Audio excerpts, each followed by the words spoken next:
Երևանի Հալաբյան փողոցի 13-րդ շենքի խաղարապարակում 3 հայտնաբերված նորածնի կյանքին վտանգ չի սպառնում։ Առողջապահության նախարարությունից հայտնում են, որ թեև երեխան շնչում է հատուկ սարքի միջոցով, սակայն նրա առողջական վիճակը բավարար է։ Երեխային օգոստոսի 10-ի երեկոյան էին հայտնաբերել շորի մեջ փաթաթված։ Ոստիկանների եւ շտապօգնության աշխատակիցների միջոցով նա տեղափոխվել էր բժշկական կենտրոն։ Տեղում բժիշկների գնահատմամբ հիվանդանոց ընդունվելիս երեխայի վիճակը ծանր է եղել։ Երեկվա ցուրտ եղանակի հետևանքով նրա մարմնի ջերմաստիճանը նվազել է մինչև 30 աստիճան։ Նորածնի մոտ նաև շնչառական անբավարարություն էր արձանագրվել։ Մասնագետների գնահատմամբ երեխան ծնվել է օգոստոսի 10-ին, հայտնաբերվելուց մոտ 3-ից 5 ժամ առաջ։ Մարդ, որ իր կյանքում երեխա գտնում եք ոնց որ բախտի բան է, էլի, թե ես իմ սեփական երեխա ունեմ, իրանով ապրում եմ, բայց այս երեխային ես մինչև կյանքիս վերջ տիրություն ունեմ։ Ճանապարհը չզիջելու պատճառով վեճ եւ ծեծկռտուք է տեղի ունեցել Կոմիտաս Փափազյան խաչմերուկում։ Ոստիկանության հրապարակած տեսանյութում երևում է, թե ինչպես է վարորդներից մեկը դուրս գալիս մեքենայից եւ ոտքով հարվածում մյուս ավտոմեքենային, ինչից հետո տղամարդիկ սկսում են փոխադարձաբար հարվածել միմյանց։ Շամշյան.com-ի տվյալներով միջադեպ է տեղի ունեցել լուսացույցի խափանված լինելու պատճառով, երբ վարորդները չեն զիջել ճանապարհը։ Ներքին գործերի նախարարությունից հայտնում են, որ խուլիգանություն կատարելու կասկածանքով միջադեպի 2 մասնակիցներ ձերբակալվել են։ Ամենայն հայոց կաթողիկոս Գարեգին II եւ հայ առաքելական Սուրբ եկեղեցու 6 բարձրաստիճան հոգեվորականներին առնչվող քրեական գործը վերամակագրվել է Արմավիրի մարզի Առաջինատյանի ընդհանուր իրավասության քրեական դատանի դատավոր Սերժ Ռուշանյանին։ Գործը սկզբում մակագրվել էր դատավոր Հակոբ Մանուկյանին, սակայն օգոստոսի 7-ին կայացած դատական նիստում նա ինքնաբացարկ էր հայտնել։ Ռուշանյանը նախկինում աշխատել է Արդարադատության նախարարությունում որպես նախարարի օգնական, ապա խորհրդական։ Ավելի վաղ նա նաև բավարարել էր փաստաբան Արա Զոհրաբյանի բողոքը եւ պարտավորեցրել իրավապահներին քրեական վարույց սկսել մայրաթռում տեղի ունեցած անկարգությունների վերաբերյալ։ Կաթողիկոսին եւ 6 եպիսկոպոսներին մեղադրանք է առաջադրվել քրեական օրենսգրքի 507 հոդվածի 2-րդ մասով, իսկ նրանց նկատմամբ որպես խափանման միջոց ընտրվել է բացակայելու արգելքը։ Քրեական գործը վերաբերվում է Մասյացոտնի թեմի նախկին առաջնորդ Արման Սարոյանի հայցին։ Ըստ մեղադրանքի, Վեհափար Հայրապետը եւ Գերագույն հոգեվոր խորհրդի անդամ 6 եպիսկոպոսներ չեն կատարել քաղաքացիական դատարանի միջանկյալ որոշումը Արման Սարոյանին թեմակալ առաջնորդի պարտականությունները կատարելու հնարավորություն ապահովելու վերաբերյալ։ Մինչև տարեվերջ կհրապարակվի Հայաստանի նոր սահմանադրության նախագիծը եւ կսկսվի դրա շուրջ լայն հանրային քննարկում։ Այս մասին հայտնել է Ազգային ժողովում քաղաքացիական պայմանագիր խմբակցության պատգամավոր Արուսյակ Ջուլհակյանը։ Նրա խոսքով նոր սահմանադրության նախաբանը չի պարունակում հողում անկախության հռչակագրին։ Ջուլհակյանը, որը նաեւ սահմանադրական բարեփոխումների խորհրդի անդամ է, նշել է, որ խոսքը ոչ թե գործող սահմանադրության փոփոխության, այլ ամբողջությամբ նոր սահմանադրության մշակման մասին է։ Նա ընդգծել է, որ նախագծի հրապարակումը նախատեսվում է մինչև տարեվերջ, երբ աշխատանքները կվերջնականացվեն։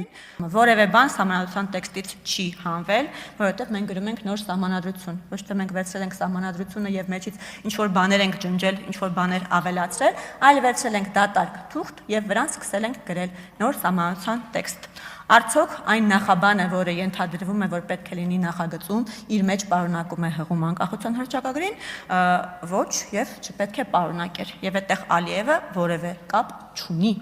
որքան էլ որ դուք խոսեք այդ մասին եւ որքան էլ այդ հարցը շահարկեք։ Կառավարությունում նոր կադրային փոփոխություններ են տեղի ունեցել, մասնավորապես վարչապետ Նիկոլ Փաշինյանի որոշմամբ Ռոզա Բաբայանը նշանակվել է աշխատանքի եւ սոցիալական հարցերի նախարարի տեղակալ։ Մեկ այլ որոշմամբ աշխատանքի եւ սոցիալական հարցերի նախարարի տեղակալի ժամանակավոր պաշտոնակատար Արայիկ Եսայանն ազատվել է զբաղեցրած պաշտոնից։ Պաշտոնից ազատվել է նաեւ բարձր տեխնոլոգիական արդյունաբերության նախարարի տեղակալի ժամանակավոր պաշտոնակատար Գևորգ Մելիքսեթյանը։ Նրա պաշտոնակությունը ուժի մեջ կմտնի օգոստոսի 17-ից։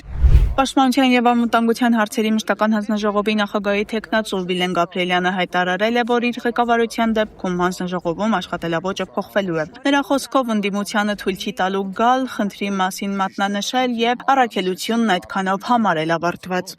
Առաքելությունը դրանով չի ավարտվում։ Իրար հետ ճիշտ մատնանշման պարագայում հետևողական աշխատելու ենք այդ խնդիրների լուծմանը եւ այդ թվում դուք պարտավոր եք լինելու Եթե մենք չտիրապետենք այդ խնդիրների լուծմանը, բերել այդ խնդիրների լուծումները եւ իրար հետ գնալու ենք այդ խնդիրների լուծմանը։ Ինչու համար։ Դուք դրանով չեք օգնելու քաղաքացիական պայմանագրին։ Նախ եւ առաջ դուք դրանով օգնելու եք Հայաստանի Հանրապետության քաղաքացիներին եւ իհարկե դուք դրանից նաեւ քաղաքական առումով նպաստելու եք ձեր առաջ խաղացմանը, որովհետև դա պարզ հաշվարկ է եւ դա այո ձեզ բերելու է քաղաքական դիվիդենդներ եւ բարձրաձայնելու է ձեր քաղաքական ռեյտինգը այդ դեպքում հակառակ պարագայում չի բարձրացնելու միայն իջեցնելու է։ Արուսյակ Ջուլհակյանը դատապարտել է Հովիկ Աբրահամյանի որդու Արգամ Աբրահամյանի անձնական կյանքի տվյալների հրապարակումը քննչական կոմիտեի կողմից։ Պետաիրավական հարցերի մշտական հանձնաժողովի նախագահի թեկնածուն հայտարարել է, որ անձնական տվյալների պաշտպանության հետ կապված խնդիրները Հայաստանում համակարգային բնույթ ունեն։ Նրա խոսքով այս դեպքում չի շտապի խոսել դիտավորության մասին, բայց չի բացառում, որ խնդիրը կարող է կապված լինել մասնագիտական թերացումների հետ։ Հարց հացակելու մոտիվի վերաբերյալ։ Հիմա չեք կարծում, որ պատկամարմինները եթե տալիս են հաղորդագրություն, պետք է նաև տան հաղորդագրություն ենթադրյալ մոտիվի վերաբերյալ։ Հակառակ դեպքում եթե չտան, բոլորը չեն հարցնելու, այս մարդուն ինչի եք ձերբակալել։ Խնդրեմ ձեր պատասխանը։ Շնորհակալ եմ հարցի համար, պարոն Ռուբինյան։ Մոտիվ իհարկե պետք է ներկայացվի, բայց այդ մոտիվի ներկայացման շրջանակներում պետք է նաև իրավաչափության եւ համաչափության սկզբունքի մասին չմոռանանք, որովհետեւ այս հարցում կոնկրետ անձն է, որը մեղադրվում է, կոնկրետ գործողություն կատարելու մեջ։ Եթե այդ շրջանակներում այլ անձի անձնական կյանքի վերաբերյալ տեղի ունենում հաղորդագրության տարածում, մենք պետք է հասկանանք, թե այդ ինֆորմացիայի հրապարակումը որքանով էր անհրաժեշտ այդ մոտիվի ամբողջական բացահայտման տեսանկյունից։ Ես կարծում եմ, որ կարելի էր այդ հաղորդագրությունը ավելի մեղմ ձևակերպումներով տարածել այլ անձի անձնական տվյալների հրապարակման հետ կապված։ Շնորհակալություն, բայց ես հիմա արձագանքում եմ, բայց ես լավ չեմ հասկանում, տվյալ դեպքում ոնց էր հնարավոր ենթադրյալ մոտիվը հրապարակել առանց ձեր ասած ինֆորմացիան չհրապարակելու եւ ես նաեւ եթե ես ճիշտ եմ հիշում, ինֆորմացիան չի էլ հրապարակվել, այնտեղ անվան առաջին տառերն են հրապարակվել։ Չէ, անուն տրվել է։ Անուն չի տրվել, պարոն։ Բայց նույնիսկ եթե տրվել է, հարցը ներողություն, ես ավարտեմ նոր։ Այսինքն կրկին ես, չգիտեմ, չեմ կարծում էլի, որ համաշխարհային պրակտիկայում կա դեպք, երբ որ նման դեպքերում հնարավոր է խոսել մոտիվից առանց ձեր ասած ինֆորմացիան որևէ կերպ հայտնի դառնալու։ Խնդրեմ։ Դուք ավարտեցիք, պարոն Ռուբինյան, ես շարունակում եմ պնդել, որ յուրաքանչյուր գործողություն, որը կատարում է պետական մարմինը, պետք է իր համաչափության եւ իրավաչափության խնդիրը լուծի։ Ես կարծում եմ, որ այս դեպքում հաղորդագրությունը այդ սկզբունքին չի բավարարել։ Անդրանիկ Թևանյանի պաշտպանները հերքում են $622,000 դիմաց պետական գաղտնիք ձեռք բերելու մասին պնդումները։ Պաշտպանական թիմի հայտարարության համաձայն քննչական մարմնի ներկայացուցչի կողմից հնչեցված պնդումները, թե Թևանյանը $622,000 վարձատրության դիմաց ձեռք է բերել պետական գաղտնիք պարունակող փաստաթուղթ, այն թարգմանել եւ փոխանցել օտարերկրյա հատուկ ծառայության ներկայացուցչի չեն համապատասխանում իրականությանը։ Փաստաբանները պնդում են, որ նման հանգամանքներ ներկայացված մեղադրանքում առկա չեն, իսկ քրեական բարույթում դրանք հաստատող ապացույցներ չկան։ Պաշտպանական կողմը քննչական մարմնին հորդորել է հարգել անմեղության կանխաբարկածը եւ չհրապարակել չհաստատված տեղեկություններ, որոնք կարող են ձևավորել Թևանյանի եւ Արեգնազ Մանուկյանի մեղավորության վերաբերյալ կանխակալ հանրային կարծիք։ 2027 թվականից Հայաստանում կարգելվի մեկ անգամյա օգտագործման պլաստիկի մի շարք տեսակների վաճառքն ու առկայությունը։ Շուկայի վերահսկողության տեսչական մարմնի փոխանցմամբ 2027 թվականի հունվարի 1-ից առևտրի եւ հանրային սննդի մի շարք օբյեկտներում կարգելվի պոլիէթիլենային պարկերի եւ տոպրակների, ինչպես նաեւ պլաստիկից ու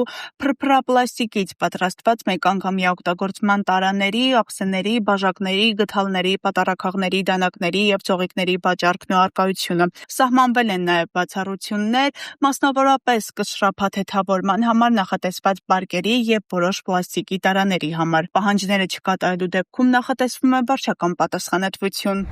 Ազգային ժողովի նախկին падգամավոր Աննա Մկրտչյանի հայրը Քասախամայնքի նախկին ղեկավար Արա Մկրտչյանը մեկ ամսով կալանավորվել է։ Այս մասին հայտնում են քննչական կոմիտեից։ Արա Մկրտչյանը եւ համայնքապետարանի նախկին 5 աշխատակիցների նկատմամբ 28 դրվագով հանրային քրեական հետապնդում է հարուցվել։ Նրանք մեղադրվում են պաշտոնեական լիազորություններն անցնելու եւ պաշտոնեական կեղծիք կատարելու մեջ։ Ազգային ժողովի փոխնախագահ Հայկ Կոնջորյանի եղբոր Ապետ Կոնջորյանին ուղեկցող բարեկային ծառայողն ազատվել է աշխատանքից։ Այս մասին հայտնում են ներքին ներքին գործերի նախարարությունից։ Հիշեցնենք, որ հուլիսի 25-ի գիշերը Ավետ Կոնջորյանն իր տան շքամուտքի մոտ ենթարկվել է դաժան ծեծի։ Դեպքի առթիվ նախաձեռնվել է քրեական վարույթ մի խումբ անձանց կողմից ֆիզիկական ներգործության եւ խուլիգանության հատկանիշներով միջադեպից առաջ հրապարակվել էր տեսանյութ, որտեղ երևում էր, թե ինչպես է Ավետ Կոնջորյանը մեքենայով անցնելիս հայհոյանքներ հնչեցնում մեղադրյալներից մեկի տան մոտ։